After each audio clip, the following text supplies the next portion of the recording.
Let's go over a few basics of pivot charts and how to analyze the data. In this example, I've got some data here. This is the weekly sales of all the teams, and I've got some other information here. But let's work with weekly sales.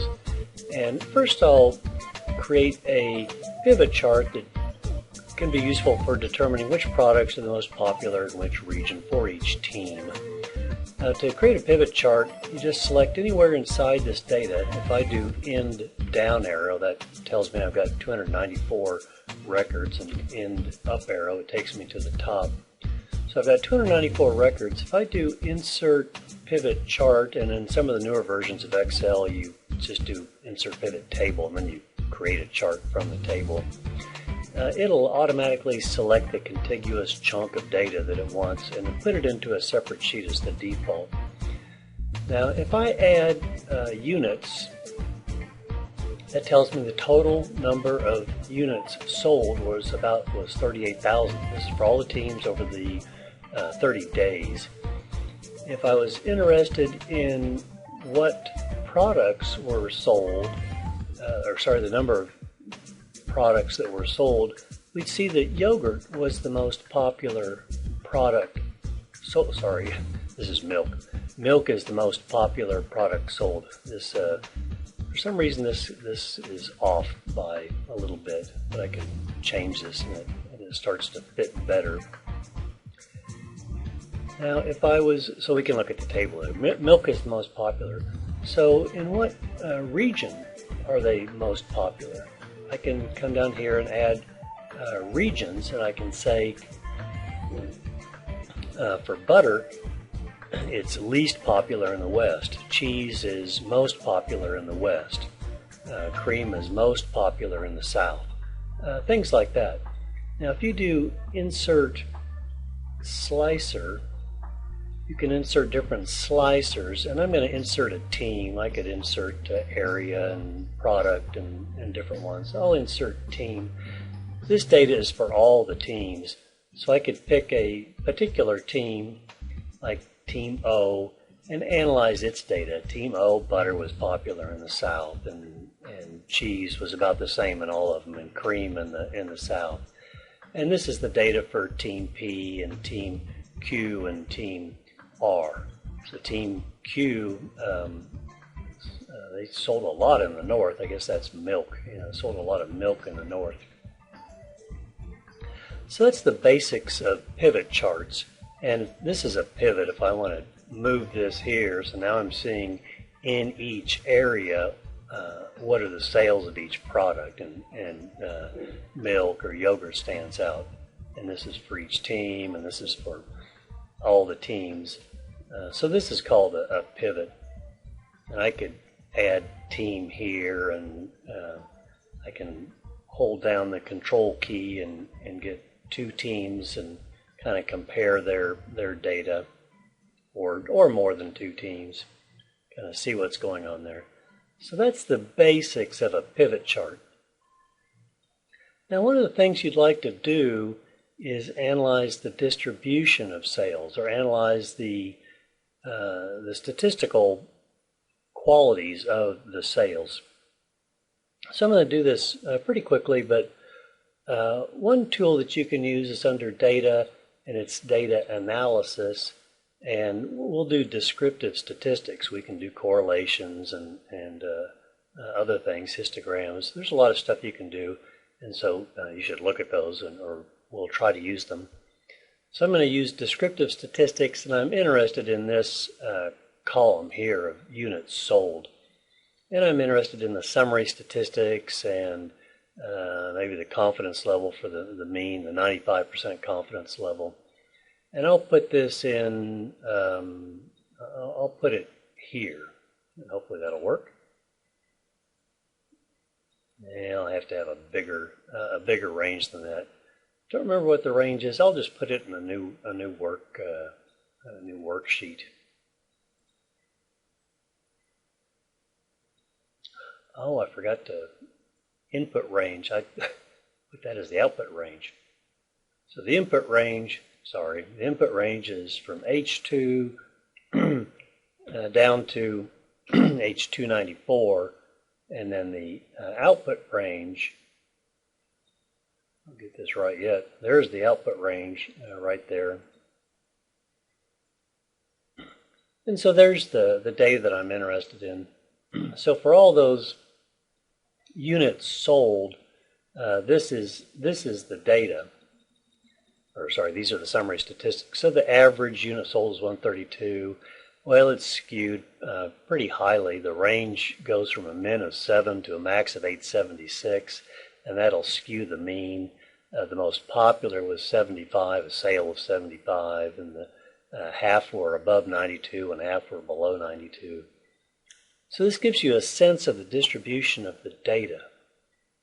What I'd like to do is provide another graphical way of looking at the data using pivot charts. And pivot charts don't give you this distribution easily, and so I'm going to show you how to create that information pretty easily using this range, this min and this max. I'm going to say these are the number of sales in these ranges. What I mean by that is how many did I have between 0 and I'll say 25, and then how many between 25 and 50, and so on. And I'll go down to about 500. So I want to put, these are my categories, and I'm going to look up this value in this table and say, well, 54, that's between 50 and 75, and 42, that's between 50 and 25. And so I can use that to categorize these sales and get a distribution of the sales. And it's visually, you'll see it's kind of nice. So this is, I'll call this a sales category.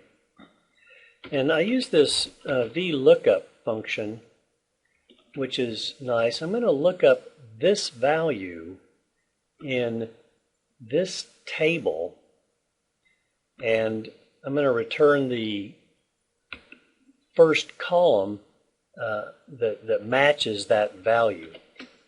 So basically it'll go down in 54. Well, 54 is bigger than this, so it's not 0. 54 is bigger than 25, it's not that.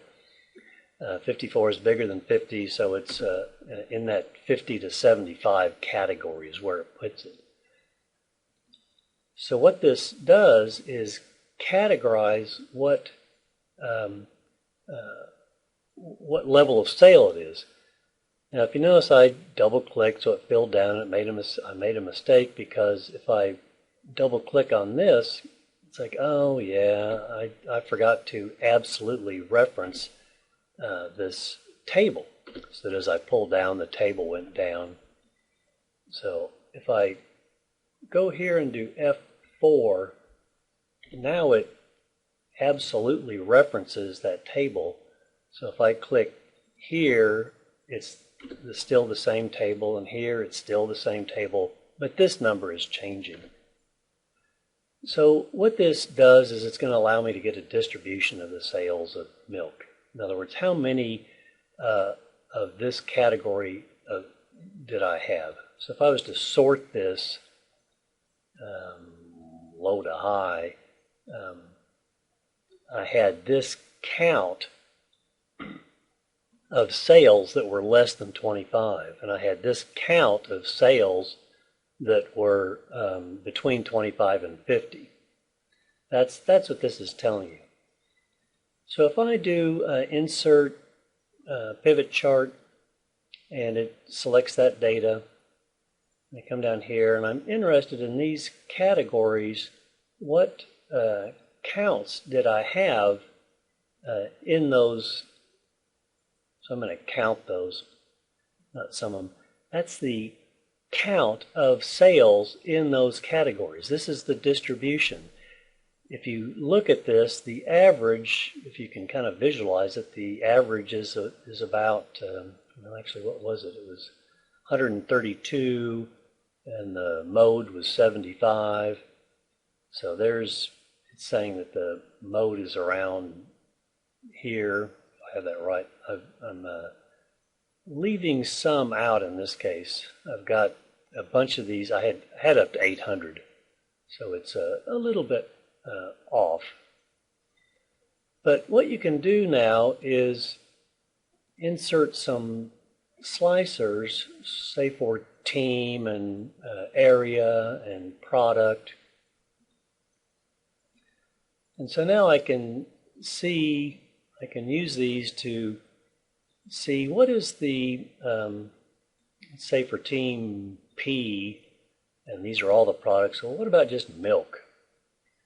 Well, there's the distribution of sales in these different quantities for all the areas. So there it is for south and north and west. So they had about they had one sale of 100 and one sale of 175 and one sale of 200 and one sale of 375. If I did all the teams, this is in all the areas, 200 was the most common sale. There were 12 sales of milk that were between 200 and 225. That's what this distribution is telling you. That's for all the teams. If I did just the north, then I had 4 sales of 200 in the north. I've got a bunch of sales of 1, like of 550 and 1 of 600 and 1 of 800. And so they're showing up here. So we had some big sales in the north. And there it is in the south, and there it is in the west. So in general, we could say the 200 was the most common amount sold, but it varied from small to large. So there's some variance. This is the randomness. This is the risk. You can see it for yogurt and ice cream, and look at these and get a sense of the distribution of the data.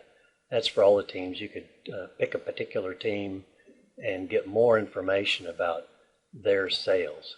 Their sales depend on if they had things to sell and if they shipped product to that region.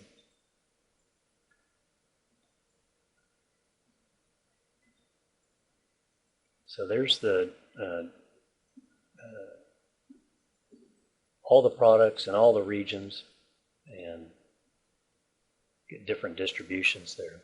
So these distributions help you see the spread of the product sales in each region.